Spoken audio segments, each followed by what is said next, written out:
Sarita membahas tentang pendidikan anti korupsi. Saya Abdul Tarik membahas tentang ideologi nasional. Saya Salsabila membahas tentang demokrasi Indonesia. Saya Tasya Novila membahas tentang identitas nasional. Baiklah, selamat menyaksikan. Sebelumnya Kak, izin mewawancari Kakak. Saya Izaura Sarita. Kakak namanya Ninda. Menurut Kakak, apa sih upaya yang dapat dilakukan mahasiswa untuk memberantas tindakan korupsi? Menurut saya, mahasiswa itu dapat ikut serta dalam penyuluhan tentang korupsi, atau jika adanya tindakan korupsi di lingkungan sekitar bisa ikut serta melaporkan, baik di lingkungan masyarakat atau di lingkungan kampus. Baik Kak, terima kasih Kak. Izin mewawancarai Kak. Perkenalkan, nama saya Zaura Sarita. Kakak sendiri namanya? Putri Prameswari Utami, panggilannya Putri. Oke. Menurut Kakak, bagaimana pendidikan anti korupsi yang efektif di kalangan mahasiswa? Kalau menurut Kakak, pendidikan anti korupsi bagi pelajar dan mahasiswa itu dapat diberikan dalam bentuk kegiatan sosialisasi ya. Misalnya seperti KPK Goes to School and Campus, dan kegiatan kokurikuler dengan menyiapkan bahan bacaan literasi, buku, dan pelajaran melalui kegiatan ekstrakurikuler, misalnya pramuka di sekolah, juga pramuka dan resimen mahasiswa di kampus. Pemahaman pendidikan anti korupsi tersebut harusnya diberikan dalam mata pelajaran atau mata kuliah tersendiri, seperti pendidikan anti korupsi di perguruan tinggi, seperti itu. Baik Kak, terima kasih atas waktunya. Ya, sama-sama. Assalamualaikum. Waalaikumsalam. Izin mewawancarai Abang. Perkenalkan, nama saya Tasya Zofila dari jurusan Manajemen Angkatan 2022. Abang sendiri dengan Abang? Oke, sebelumnya perkenalkan, nama aku Bagus Ilham Setiawan dari jurusan Manajemen Angkatan 21. Kan melihat sekarang ini identitas nasional bangsa Indonesia itu semakin memudar atau bahkan menghilang gitu kan Bang. Seperti ada negara lain yang mengklaim salah satu dari identitas nasional Indonesia. Contohnya kayak kebaya, batik, rendang. Nah, menurut Abang ini, mengapa hal ini bisa terjadi dan bagaimana cara kita rakyat Indonesia mempertahankan identitas nasional agar tidak luntur dan diklaim negara lain? Oke, makasih ya pertanyaannya sebelumnya. Nah, itu kan berkaitan dengan identitas nasional. Secara harfiah kan identitas nasional itu berarti apa sih yang membedakan negara kita dengan negara lain gitu kan. Nah, dari kasus itu mungkin yang pertama, kita sebagai bangsa Indonesia kita harus lebih mengenal nih budaya-budaya kita, kayak rendang itu dari mana, gimana cara masaknya gitu kan.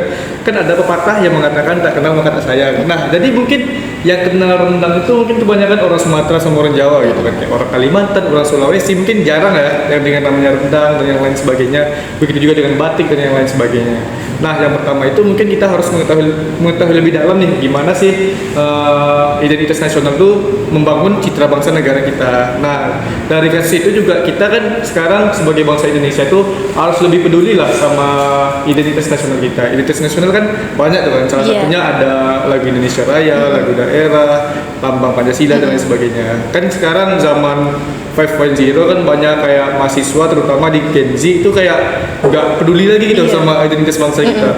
Kebanyakan mereka kayak sibuk sendiri, kayak main HP, main gadget dan segala macam. Nah, mungkin dari konten-konten sosial media juga diperlukan sih untuk memperkenalkan lebih dalam lagi nih gimana identitas nasional, supaya kita sebagai masyarakat Indonesia itu sadar bahwa identitas nasional itu penting gitu bagi kita. Dan juga misalkan kita udah timbul kesadaran, pasti timbul kayak kepedulian kan. Kalau udah timbul kepedulian, pasti rasa untuk memelihara dan juga menjaga identitas itu timbul. Makanya misalkan ada klaim dari negara lain, kita itu bisa kayak ini loh buktinya kalau rendang ini dari Sumatera Barat, rendang ini dari Indonesia loh, bukan dari Malaysia atau sebagainya. Mungkin itu dari aku. Oke Bang, terima kasih atas jawabannya Bang. sama-sama. Sebelumnya Kak, perkenalkan saya Tasya Novila dari jurusan Manajemen. Kakak sendiri dengan Kakak? Nama Kakak Salsabila Sana dari jurusan Akuntansi. Izin Tasya mau mewawancarai Kakak nih Kak. Pertanyaannya tuh, kan melihat sekarang ini identitas nasional bangsa Indonesia itu kan semakin menipis. Seperti ada negara lain yang mengklaim salah satu dari identitas nasional Indonesia, kayak batik, rendang gitu kan Kak. Nah, menurut Kakak ini bagaimana seharusnya kebijakan pemerintah terhadap hal ini gitu Kak? Mungkin menurut Kakak pribadi ya, kita tahu kan identitas itu sebuah ciri khas nih bagi suatu negara. Mungkin langkah-langkah yang dapat dilakukan pemerintah itu ada berbagai hal. Salah satunya mungkin hukum, karena kita tahu Indonesia sendiri kan itu negara hukum. Dan juga dengan hukum, misal kita dapat melakukan dengan melakukan pendaftaran hak cipta terhadap identitas tadi. Kemudian juga bisa kita lakukan mungkin dengan melakukan kolaborasi nih dengan para seniman-seniman yang ada di Indonesia maupun luar Indonesia nantinya. Karena misal dengan buat pameran itu kan membuat orang banyak tahu nih tentang identitas Indonesia tersebut tadi. Contohnya tadi kayak rendang dan sebagainya. Terus kemudian juga kita dapat melakukan promosi yang lebih jor-joran atau yang lebih luas kepada masyarakat. Itu mungkin dapat melalui media sosial salah satunya saat ini.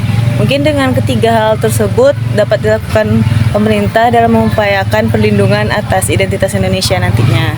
Ini itu aja sih. Oke Kak, jawabannya bagus sekali Kak. Terima kasih Kak atas jawabannya.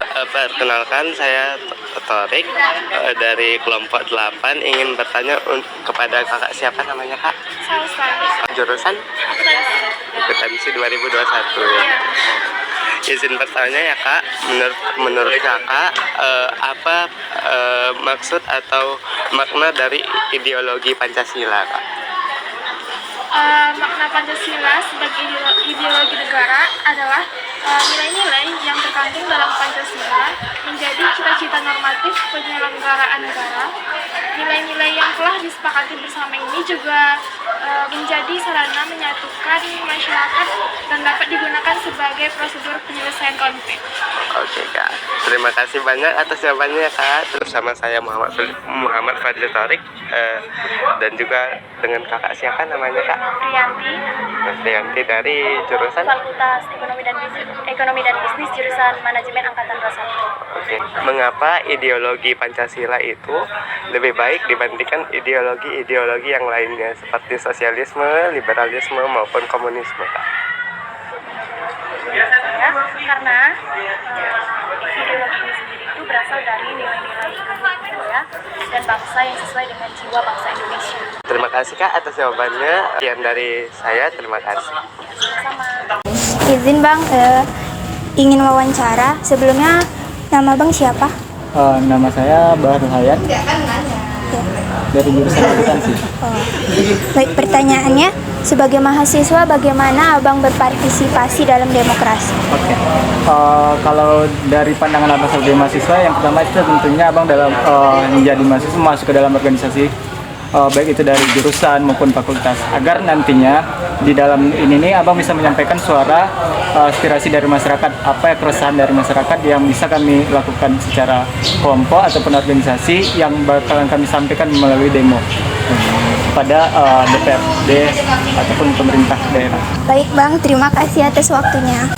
Baik, sebelumnya perkenalkan, nama saya Salsabila. Sebelumnya nama abang siapa? Nama saya Fajar Dudo Barbana. Saya jurusan manajemen angkatan 2021.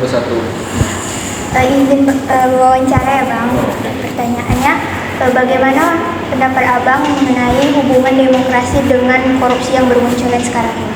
Demokrasi dengan korupsi yang bermunculan. Iya. Kalau menurut saya sih, demokrasi ini sebenarnya bagus nih untuk negara kita yang yang banyak nih beragam anekanya. Cuman ada itulah plus minusnya, dan negatifnya itu kayak orang ini tidak tahu kali tentang demokrasi ini. Kayak ada setiap demokrasi itu juga ada batas-batasannya. Nah, tetapi yang kayak korupsi yang bermuncul-muncul ini, kayak pejabat itu dia tidak tahu nih demokrasi yang sebenarnya. Kayak mereka itu menganggap demokrasi itu apa yang menurut mereka benar, mereka lakuin. Padahal kalau mereka melakukan demokrasi yang kayak korupsi kan, itu kalau di mata hukum kan.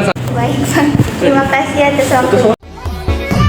Jadi, kesimpulan yang dapat kita ambil dari hasil wawancara tentang pendidikan anti korupsi yaitu pendidikan anti korupsi bagi pelajar dan mahasiswa dapat diberikan dalam bentuk sosialisasi, misalnya KPK Goes to Campus and School, kegiatan co-kurikuler dengan menyiapkan bahan bacaan literasi, buku non-pelajaran, melalui kegiatan ekstrakurikuler, misalnya pramuka di sekolah, juga pramuka dan resimen mahasiswa di kampus. Pemahaman pendidikan anti korupsi tersebut harusnya diberikan dalam mata pelajaran atau mata kuliah tersendiri, seperti pendidikan anti korupsi di perguruan tinggi. Dan juga dalam memberantas korupsi, mahasiswa dapat ikut serta dalam melakukan penyuluhan ataupun dapat ikut serta melaporkan tindakan korupsi baik dalam lingkungan masyarakat ataupun kampus.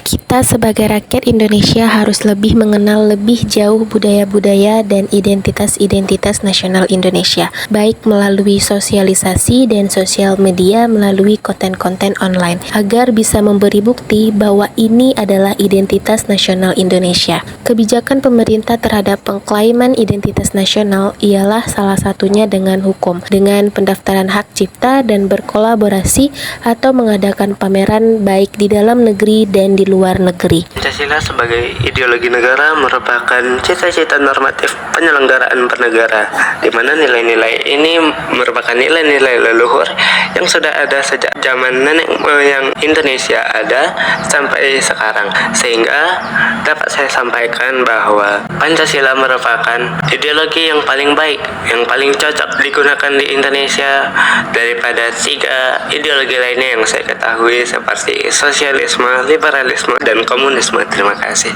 Sebagai mahasiswa, berpartisipasi dalam demokrasi bisa dengan masuk organisasi dan menyampaikan aspirasi masyarakat melalui demo. Dan para pejabat negara yang menyalahgunakan demokrasi dan mereka yang tidak menerapkan demokrasi dengan benar akan memunculkan korupsi. Baiklah, sekian video hasil wawancara dan juga kesimpulan tentang pendidikan kewarganegaraan dari kelompok kami. Mohon maaf apabila ada kesalahan. Kami akhiri. Assalamualaikum warahmatullahi wabarakatuh.